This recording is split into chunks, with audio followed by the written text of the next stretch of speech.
I have put myself on a recording mode, and so let me, Carolyn, just begin by thanking you and Rick for just another masterpiece.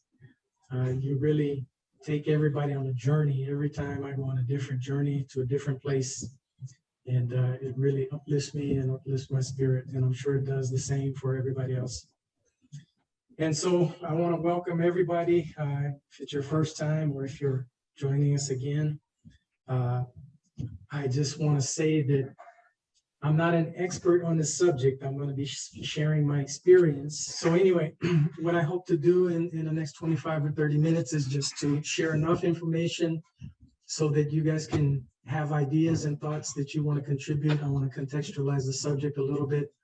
And my goal is really to introduce the subject matter and a framework for discussion, tell a little bit about my story and my journey and how I got to this topic today, and then share a few examples of how we incorporate spirituality in the organizational development work that we do today. So let me start by saying how I try to define spirituality. Spirituality involves, to me, sort of a recognition of a feeling or sense or belief that there's something greater than myself, something more to being human than the sensory experience, and that the greater whole to which we are all part of is cosmic or divine in nature. And so when I think about spirituality, I think about it very different from religiosity. There are many, many people in the world today who are highly spiritual, who feel connected to something larger, but they're not necessarily religious. And so that's the premise that I use for spirituality. And so to contextualize the subject of spirituality in the workplace, I want to share with you the results of an empirical study of spirituality in the workplace that was done at MIT roughly 22 years ago. And it was published in the Sloan Management Review. And it was a study that was based on interviews with senior executives, from questionnaires sent to HR executives and other managers at a senior level. And in general, the participants in that study also differentiated strongly between religion and spirituality. They viewed religion as a highly inappropriate form of expression and topic in the workplace, but they saw spirituality, on the other hand, as a highly appropriate subject for discussion. Many of them had some fears, some reservations, and even ambivalence with regard to the potential abuse of the subject, but still felt that it was essential for any meaningful discussion about work. And so in that study, they defined spirituality as the basic feeling of being connected with one's complete self, being connected with others, and being connected with the entire universe. If a single word best captures the meaning of spirituality and the vital role it plays in people's lives, that word would have been interconnectedness. And in the study, it found that those associated with organizations they perceived as more spiritual also saw those organizations as more profitable. They reported that they were being able to bring more of their complete selves to work. They could deploy more of their full creativity, more of their emotions and intelligence. And in short, organizations viewed as more spiritual get more from their participants and vice versa. So to sum everything up, the study said that people are hungry. People are hungry for ways in which to practice spirituality in the workplace without offending their coworkers or causing acrimony. In this study, they believe strongly that unless organizations learn how to harness the whole person and the immense spiritual energy that is at the core of everyone, organizations will not be able to produce world-class products and services. So I thought this was really, really interesting, because this is a study that was done over 22 years ago, but current studies reaffirm these very same conclusions. And especially during this time of a pandemic where organizational culture and organizational structures have been completely redefined, it continues to be a key topic where people are trying to understand how to bring more spirituality into the workplace. So I hope that contextualizes a little bit about our conversation going forward. But let me just pause for a minute and share my personal story, my personal journey. I believe that in everybody's personal story, there is a journey, and we are all on a journey. And usually hearing about somebody's journey, often we're able to find something that we can relate to. So my personal story of how I got here today talking on this topic is really interesting because I studied mechanical engineering when I was in college, and I was a guy who had multiple interests, but eventually I had to finally pick a direction, and I kept going in that direction, seeing how many doors opened and how many doors closed, and made it all the way through my engineering studies. But I always had questions about, was this really what I was going to do for the rest of my life? And so I started out as a process engineer in manufacturing, and then I worked for a number of years as a production manager and also a supply chain manager. And eventually I became a plant manager. But throughout this journey, I was always uncomfortable. And I was always telling myself that if I get to a high enough level, eventually I will be comfortable or things will get better. And as time went on and the years passed, I finally got to a point where I was at a high enough level, and I had just left Procter & Gamble a year before and went to work for a small biotechnology company in Southern California. And after working as a plant manager for a year, I woke up one day and I said, man, this is not what I was put on this earth to do. I am convinced now that this is not what I came here to do. And it was a very scary moment in my life because prior to that, prior to leaving Procter & Gamble, I was producing 12 million cases of toilet paper for the West Coast of the United States. And it was the best toilet paper in the world. It was White Cloud and Charmin. And I knew that it made people's bottoms a little better, but it wasn't my idea of how I wanted to make the world a better place. And I sort of came to understand that maybe producing a product was not what I was meant to do. And that began my journey of searching for what it is that I wanted to produce in this world. And eventually I came to the understanding that my product was people, producing and helping to develop better people. But it was a scary moment, and it was right around the time that my wife and I had decided to come to Brazil over 20 years ago. And so when I came to Brazil, it was a moment of sort of reinventing myself, and I had become aware in the corporate settings that I was that many of the environments that I was in, I felt were lacking. They were lacking certain things. They were lacking the balance between the masculine and feminine elements of society. I had been raised by 5 older sisters and a mother who had a tremendous nurturing influence on me. And most of the environments I was in were very cutthroat and competitive.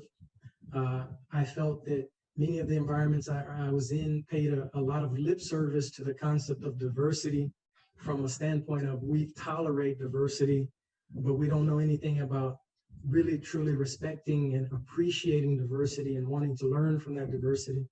So I had already been coming to the conclusion that there were certain spiritual concepts lacking in the work world. And I was determined in my business, my consulting business that I started, to try to help bring more of those spiritual concepts into the world. And so my personal journey was really beginning a consulting business that focused more on spirituality. And roughly at that time that I came to Brazil, I became aware of certain leadership concepts called moral leadership. I had 2 wonderful mentors, a guy named Eloy Anello and a guy named John Kepner from Noor University in Bolivia.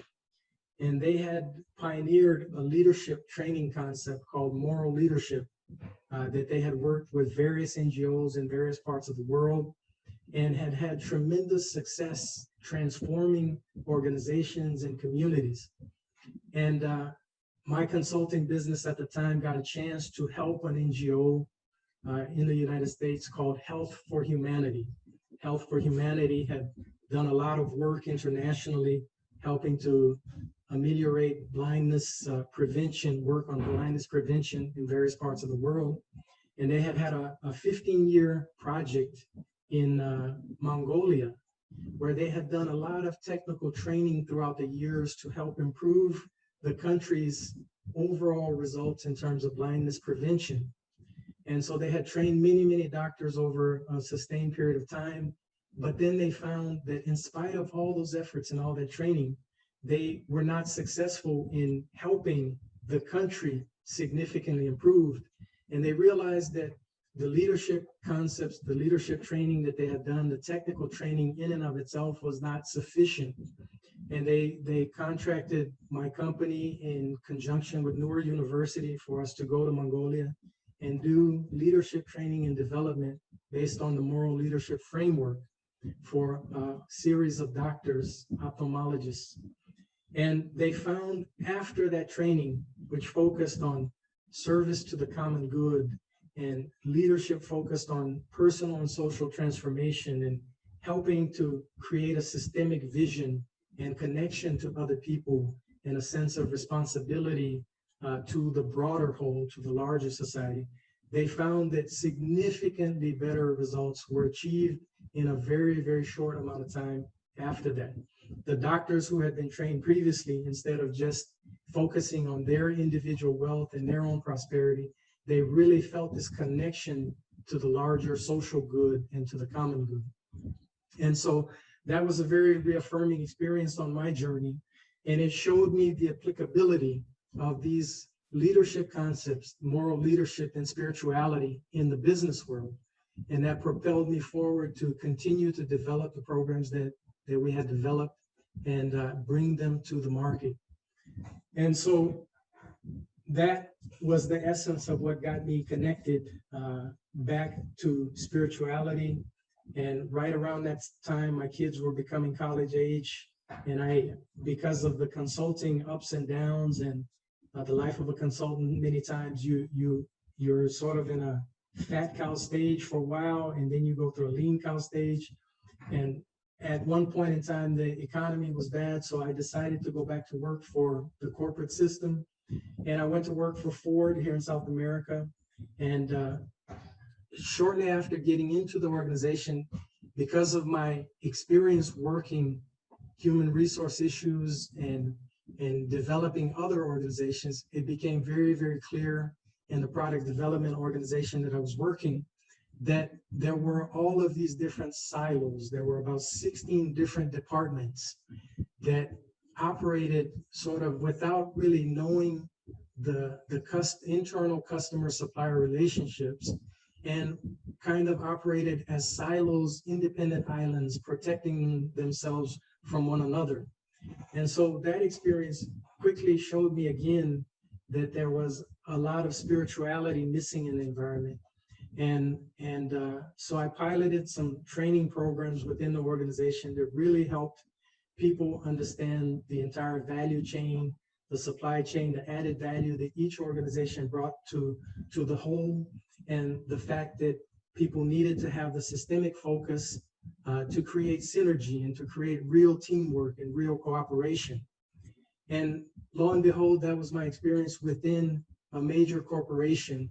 But I saw more and more that spirituality is lacking in virtually every corporation, every business, every institution that has a more spiritual focus, a focus on understanding the overall supply chain, the overall value chain, understanding the common purpose and the vision of the organization, working with spiritual principles of collaboration and real trust, real reciprocity, an appreciation for diversity. These are all spiritual concepts that help organizations and businesses go much further. So today, it brings me to fast forward to today and what I do today, just to try to come to wrap things up a little bit, is I work with those very same concepts that have been part of my journey. Connection to purpose. There's a concept, a Japanese concept called IKIGAI. Iki means to live and gai means reason. And so you can say that Ikigai can be described as having a purpose or a sense of purpose in life, as well as being motivated every day to live out your sense of purpose. And ironically, there is a community, the largest community of centenarians in the world is in Okinawa, Japan, where this concept of Ikigai has been piloted and worked upon as part of the culture for many, many years. And so the concept of Ikigai is sort of the convergence of what you do well, what you are passionate about, what the world needs, and how to make a living or get paid for doing that. And so I found that I myself was in search of my Ikigai for a very long time. And at about age 36, I made this sort of career shift in search of my Ikigai. And eventually I found that what I was really passionate about was not producing a product, but it was helping to produce people and helping to develop people so that people could help make the world a better place. So connecting individuals to their purpose and then helping them connect to the organizations that they serve and the world they serve, that's a key concept that I work with today in business. Another concept that we work with a lot is helping people work on values, virtues, and principles in every organization. In every organization, the source of conflict winds up being human interactions, and human interactions that go awry often, if not 100% of the time, go awry because of the lack of application of values or virtues. I'll give you a very quick example. When I went to work for Ford, I got there and in a very short amount of time, I was responsible for a particular area. And there was a manager who was very frustrated with the area I was responsible for. And within 3 weeks of me arriving, he sends out a scathing email and copies a whole bunch of people in the organization. And lo and behold, I mean, that was an affront to me and to my sense of self. And I got defensive, but I also felt very hurt. And every time I saw this guy, those bad feelings would churn in my heart. And I was just looking for the opportunity, hoping one day to take this guy out behind the barn and give him a piece of my mind and maybe even give him a little bit more. Yeah. So anyway, that's kind of how I was feeling. But I talked it over with my wife one day and she told me, look, you're going to have to forgive this guy for his lack of tact, his lack of empathy, his poor social skills. You're going to have to forgive him. Otherwise, you're going to keep carrying around his excess baggage. And so that's just an example of how important people working on values, whether patience, tact, empathy, moderation, all of the different values and virtues are critical to helping organizations function and function effectively. And then principles are critical to solving many complex problems. Many of the complex problems that exist in the world and organizations will only be solved if we are able to raise them to the level of principle. And then the practical solutions to those problems can emerge. So values, virtues, and principles are critical in any organization to create coping skills, to create resiliency, and to solve problems. Another thing that we work on from a spiritual perspective is helping organizations understand the multidimensional nature of human beings, understanding the 3 human dimensions, the physical, the psychic or emotional and intellectual dimension, and the spiritual dimension.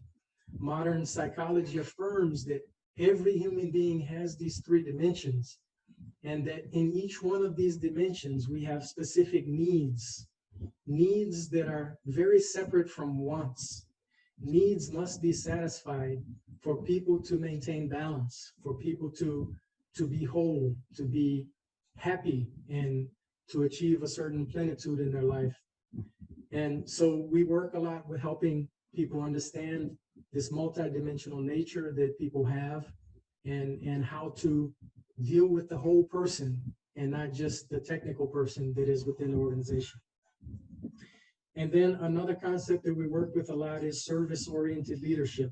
There's an incredible Bob Dylan song that probably many of you are old enough to remember, but it talks about you gotta serve somebody. If you haven't heard this song, look it up on YouTube, because it's a wonderful song, and it says that you can choose to serve the devil or you can choose to serve the Lord, but you gotta serve somebody. And the concept of servant-oriented leadership is not about a personal quest for power or prestige or material rewards.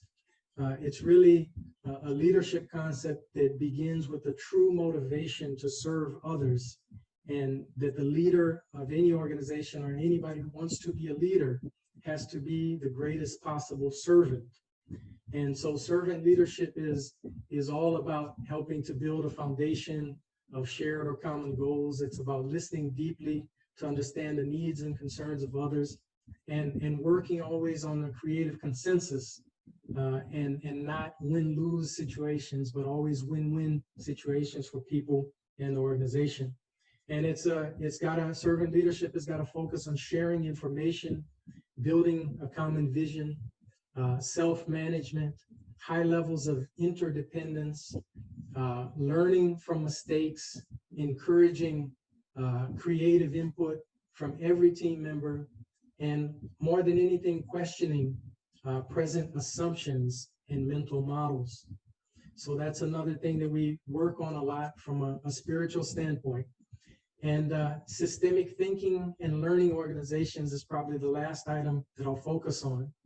But systemic thinking is all about understanding an organization as a system with many subsystems, understanding our relationship to the larger whole and to the world as a whole, so that we can build sustainable organizations, sustainable families, and a sustainable world. Systemic thinking and learning organizations work that we do really focuses on using the adult learning cycle. It's a cycle that was pioneered by Paulo Freire.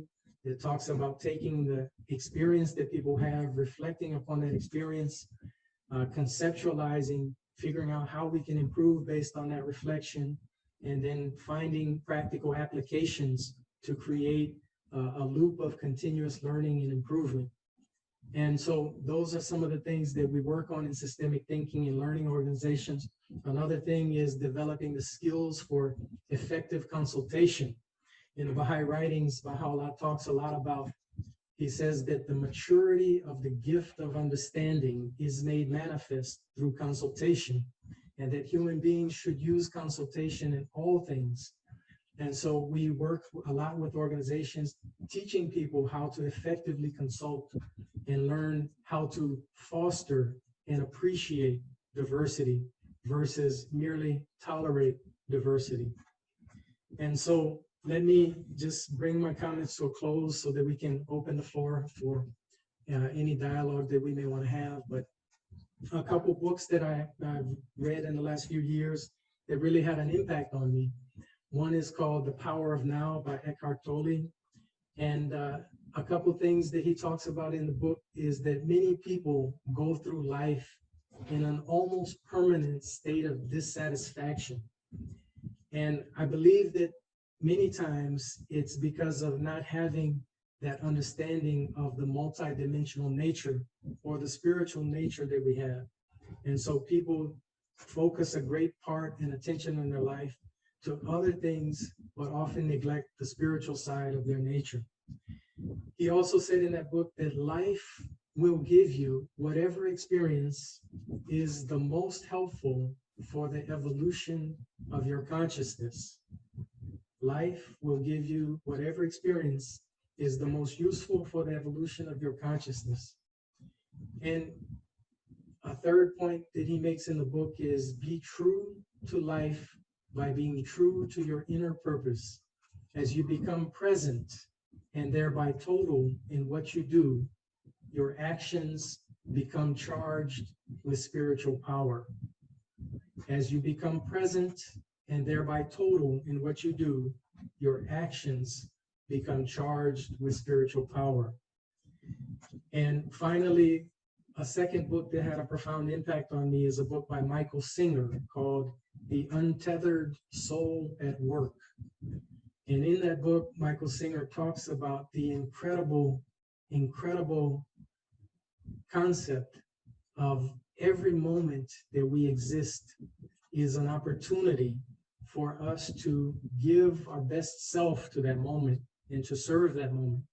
And he says, everything that happens at work is a chance to offer our whole selves, our love, our passion, our creativity in service to the miraculous moment that unfolds before us. Everything that happens at work is a chance to offer our whole selves, our love, our passion, our creativity in service to the miraculous moment that unfolds before us. At the end of the devotions, Rick shared some incredible passages about the concept of work. And there is this wonderful teaching in the Baha'i faith that says that whatever work one engages in, if it is performed with a spirit of service toward others, it is the same as worshiping God. It is the same as worshiping God. And so what I get from these quotes from Eckhart Tolle, from Michael Singer, is the importance of being present and how every moment that we live, every moment, this moment that we are having here together, all of us together, this is a very special moment in all our lives where we have an opportunity to be of service to each other, service to that moment, and try to elevate it some kind of way. And by being present in the moment, we can be guided to be of service in whatever way, whatever capacity. So that is the essence of my conversation and my thoughts to generate more conversation. I appreciate everybody's time and attention. And let me stop talking now and let everybody else jump in, okay?